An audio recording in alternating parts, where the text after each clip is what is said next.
October in the Bann Valley in the north of Ireland in 1718. And as the tree-lined rivers and estuaries started to adopt an autumnal hue, many of the Presbyterian congregations in County Londonderry decided to leave behind persecution and bad harvests and sail these waters towards a new life 3,000 miles away.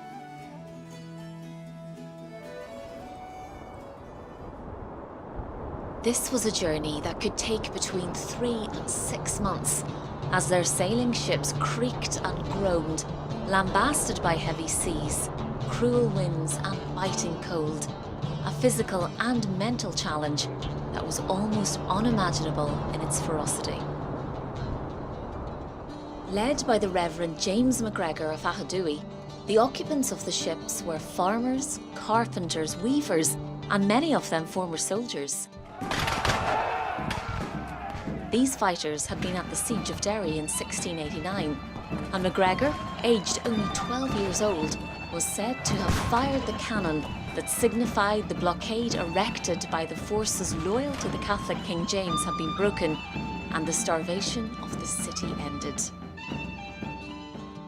But it's the story of Peter Cochrane, another veteran of the siege, also from Achadui, that's even more captivating. Aged 92, he accompanied MacGregor on that voyage and lived to tell the tale here in what was named Derry, New Hampshire. Just imagine the grit and determination, the perseverance of an early settler like Peter Cochrane, who embarked on his overseas journey at the age of 92 and lived for additional 4 years here in the New World, clearing a home in the forest and surviving the attacks of the Yabanaki tribe, a fierce group of Indians who lived in Maine. It's absolutely remarkable, and it's inspiring, and it's hoped that people today, so preoccupied with their own troubles, if they would only look back into their own history and see that what they're contending with today pales into comparison with the trials and tribulations of the first settlers. So establishing settlements such as Derry and Londonderry, New Hampshire and Belfast, Maine didn't come without fierce resistance. The immigrant ships were originally destined for Connecticut, but they needed to stop in Boston after a harrowing journey. Here, they encountered sticks and stones from locals who labelled them as Irish. But after meeting land agent Robert Temple, they were convinced to sail north to Maine and settle his lands along the Kennebec River. It was here at Merry Meeting Bay that the McFadden family from Garva, County Londonderry, established their new homestead in dense woodland. They named it Somerset, after their home in Northern Ireland of the same name on the banks of the River Bann. Today in Maine, this is the site of an archaeological dig by the McFadden descendants to uncover artefacts from the time.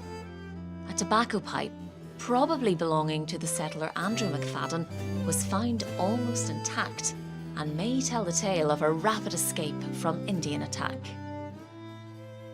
It really kind of stopped me in my tracks because for that moment I envisioned my 7th great-grandfather 300 years ago setting it down, possibly in haste, knowing that the Indians were coming down the river. But then for me, 300 years later, to dig it up and be the first person to pick it up after he had set it down. And that not only was emotional for me, I think everyone on our crew, it just kind of stopped everybody when they made, when they put that thought in their own heads. It's like, yeah, how bizarre to have the same family pick it up 300 years later.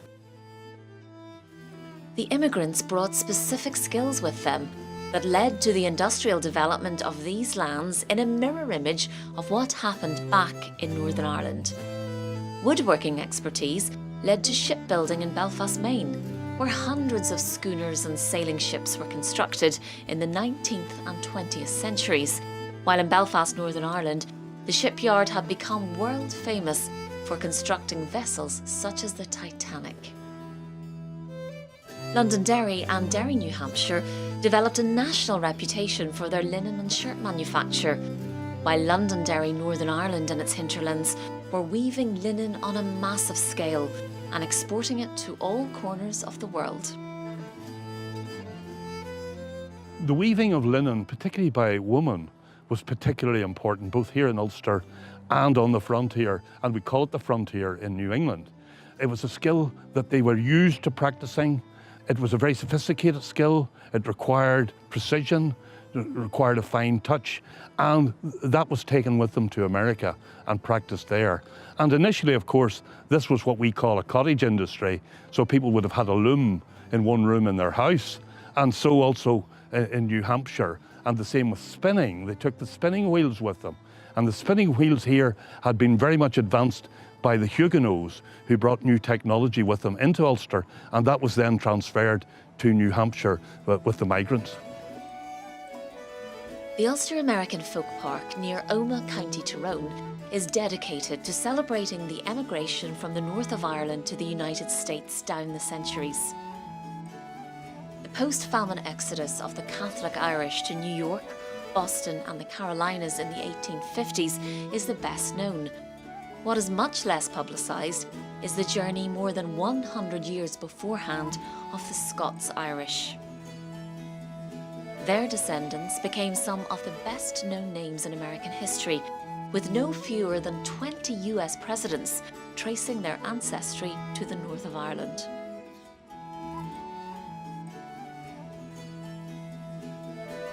Our story ends here at Forest Hill Cemetery in Derry, New Hampshire, where the Reverend James McGregor and his wife Mary Ann are buried, far away from where the story began at Achadooey, County Londonderry in Northern Ireland.